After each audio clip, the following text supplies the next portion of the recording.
Am I the a-hole for moving away for college and abandoning my son? I got my high school hookup Lily pregnant when we were both 17, I'm 18 now. She told me she was on the pill and, like the stupid teen I am, I didn't use a condom. I don't know if she lied about being on the pill, or if her pregnancy was the 0.01%, but a month and a half later, Lily and her parents showed up on my doorstep. She was crying happy tears and had a positive pregnancy test in her hands. Her parents were glaring daggers. We had a sit-down conversation with all our parents to talk about what we were going to do. I was adamant that I did not want to be a dad. I wasn't, still ain't TBH, ready to be a dad, and practically begged her to get an abortion. My parents even offered to pay for it, but Lily refused to end the pregnancy. I said that was fine, but I wouldn't be attending the birth or signing any papers. If she wants a baby that's fine, but I don't.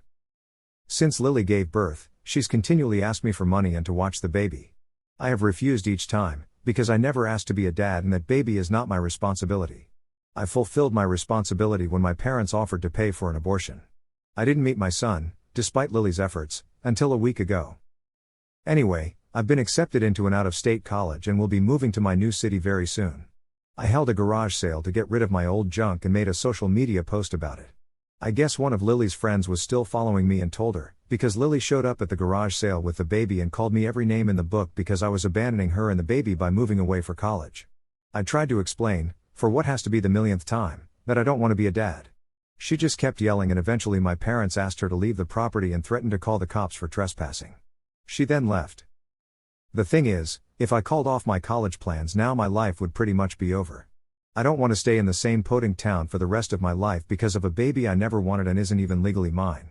Still, my parents are pressuring me to at least try to build a relationship with Lily and the baby when I'm home on break, probably because my older sister is a child-free lesbian and Lily's baby is their only biological grandchild. I don't want to build any relationship because I don't want to be a freaking dad. I don't get what's so hard to understand about that, but everyone from my parents to random kids I haven't spoken to in years have been badgering me nonstop to get involved in the baby's life. Am I the a-hole? Am I the a-hole for yelling at my husband at night and telling him never to sleep in same bed again because he keeps wetting the bed? Finding myself, 36F, in an awkward situation in my marriage. I have been married to my husband, 38M, for 5 years and we have 3 kids. We are happily married. He is very loving and caring to me and the kids, no doubts there, he is a great dad and husband. Problem is now and then he wets the bed at night. When it first happened, I didn't even know how to react, I felt embarrassed to talk about it with him. The next morning he took out the sheets and cleaned everything up. Then it continued to happen, sometimes once a week, sometimes every other week. And I have been understanding and empathetic for the most part, hoping this phase of his would come to pass. Background: he lost his full-time job 18 months ago and has been between jobs since then, so he does Uber now and then while learning to become a realtor.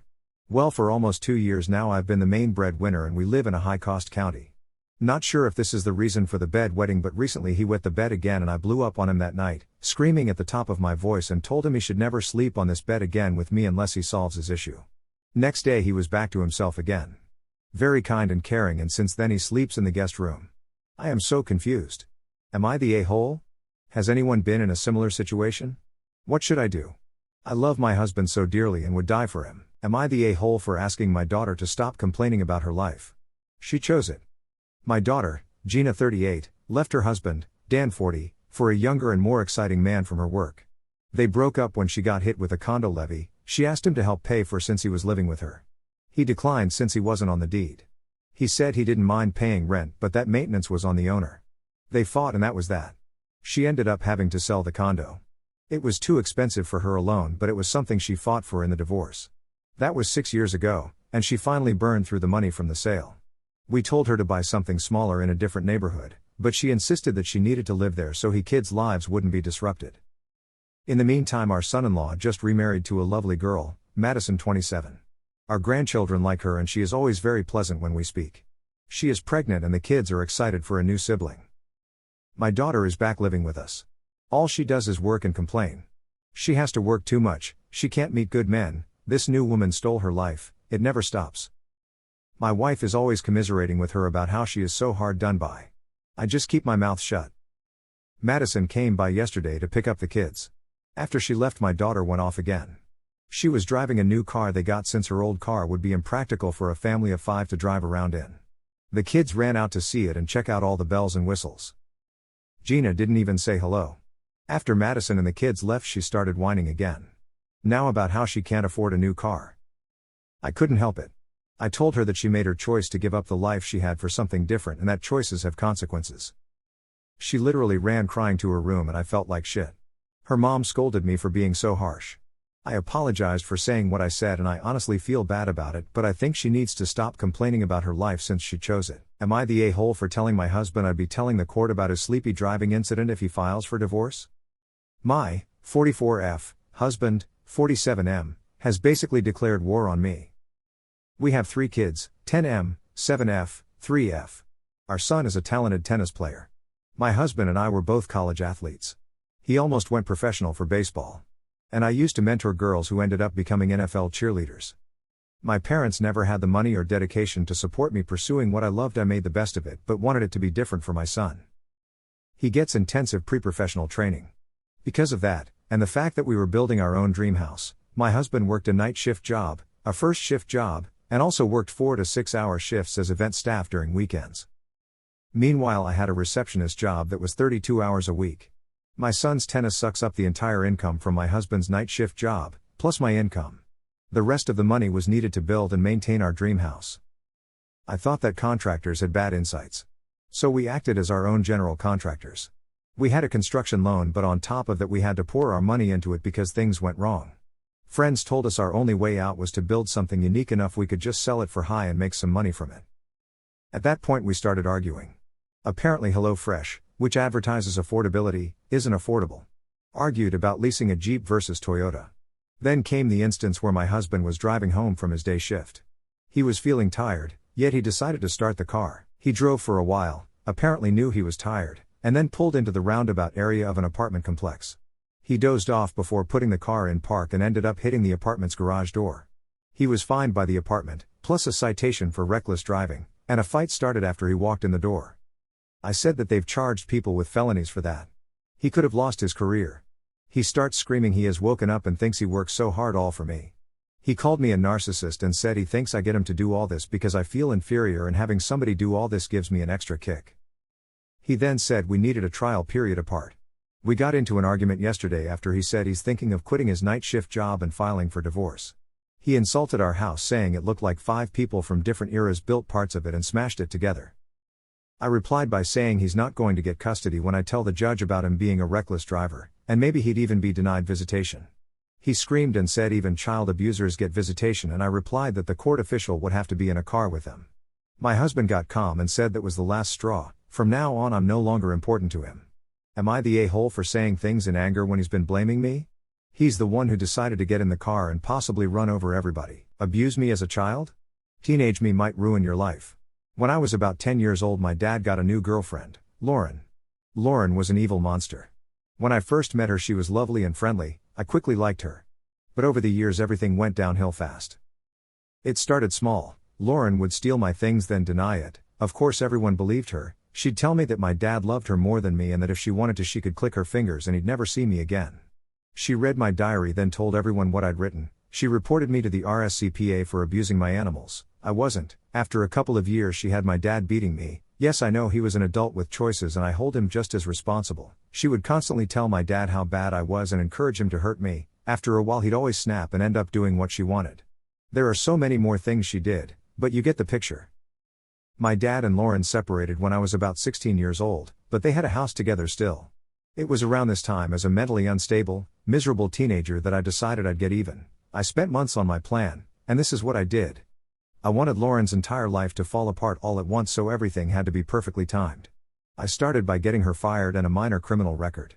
Lauren worked at a police warehouse for seized items, but naughty Lauren was stealing from the warehouse, so I made notes on what she stole and when. Once I had a decent enough list I anonymously contacted her boss with my list. Lauren was immediately suspended. After a few weeks she was found to be guilty of stealing. She was immediately fired and charged with theft, including theft of a Class C substance. Now Lauren was unemployed and pretty much unemployable. On to stage 2, Lauren, with no income, needed to sell the house as she was now unable to pay her mortgage. My dad also wanted to sell so he could move in with his new girlfriend. So I made the house unsellable, and pretty unpleasant to live in. My dad and Lauren were stupid and never locked their back door. I didn't have keys, so I'd sneak in when I knew they were out and hide disgusting things, bugs everywhere, Old prawns hidden under floorboards. I even attached some old prawns into the bottom of the curtains. Dead mice everywhere, including under Lauren's pillow. Live mice in the pantry. The house stank and no one could figure out why. Estate agents refused to list it or would only list it for far under the value, and potential buyers would leave quickly after no one could explain the source of the vile smell. Lauren was approaching bankruptcy, exactly what I wanted. Only one area of her life left to destroy. Lauren had been in a relationship for a year or so with this guy. I can't even remember the poor guy's name. We'll call him John. Well, Lauren was cheating on John, and with his own father of all people. Poor John proposed to Lauren. He needed to know who she really was. One day when Lauren had John's dad over, I got in the house via the unlocked back door. I grabbed her mobile, which she'd left in the kitchen. It took a few attempts and a lot of house watching to get lucky with the phone. I texted John from her phone pretending to be Lauren. I told him I was sick and asked him to come over. Of course, good old John rushed over. I unlocked the front door and texted him letting him know to let himself in as I was in bed sick. I left and hid around the area. The drama was intense. Lauren and John's dad half naked chasing after John in the street, screaming, crying. I think John might have even punched his dad before driving off. Obviously the relationship was over, and John's dad even ditched her in an attempt to get his son's forgiveness. So Lauren was alone, broke, unemployable, facing charges and about to be bankrupt. Sadly, I don't know how the story ends. I cut contact with my dad around that time, and thus my connection to Lauren was gone. I do remember my dad mentioning her being mentally unstable right before we stopped speaking, so in my eyes my goal was achieved. I didn't need to see the fallout anyway, just knowing what I'd achieved was more than enough for me. And that's the story of how I got revenge. Writing it out I realize how unreal it sounds, but that's the whole story. Am I the a-hole for calling my boyfriend a liar for claiming he put me through school? My boyfriend, 25M, and I, 23F, have been dating for 4 years. I was a broke college student when we first started dating. I worked full-time minimum wage job that barely covered my bills, rent, gas, phone, textbooks, insurance, etc. I was essentially living paycheck to paycheck. My boyfriend worked full-time at a trade and stayed at home, no bills. As a result, he had much more disposable income than me. He would pay for our dates 90% of the time. He also had loaned me money once in the past when I had an emergency. I was sick with the flu and missed a week of pay from work. I wouldn't have been able to make rent. He loaned me money and I paid him back. I was beyond grateful. I am very appreciative of this. However, I recently found out that he's been telling his friends and family he put me through school, which is just an outright lie. I angrily confronted him and asked why he's acting like he paid my bills and my tuition, which was never the case. I said I paid him back for the loan, and never asked him for a single cent ever. My boyfriend defended himself and said he paid for everything, like dinner, movies, gifts. I'm like, yeah, that's a contribution to our relationship, not to my education. My boyfriend said it's the same thing and asked why I'm getting so worked up over it. I told him there's a huge difference of paying for all of our dates and then acting like you were out here paying my frickin' bills. I said that's like thousands of dollars in difference. My boyfriend called me unappreciative and ungrateful. I told him I am grateful, but he's acting deceitful. To me it seems like he's trying to take some credit for my achievements. I was the one working my butt off trying to make rent and bills while earning my STEM degree. Not him. My boyfriend angrily said he's done arguing in circles.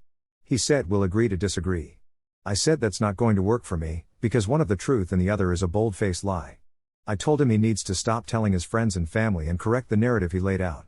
He refused. Am I the a-hole? We are at an impasse and haven't spoken since.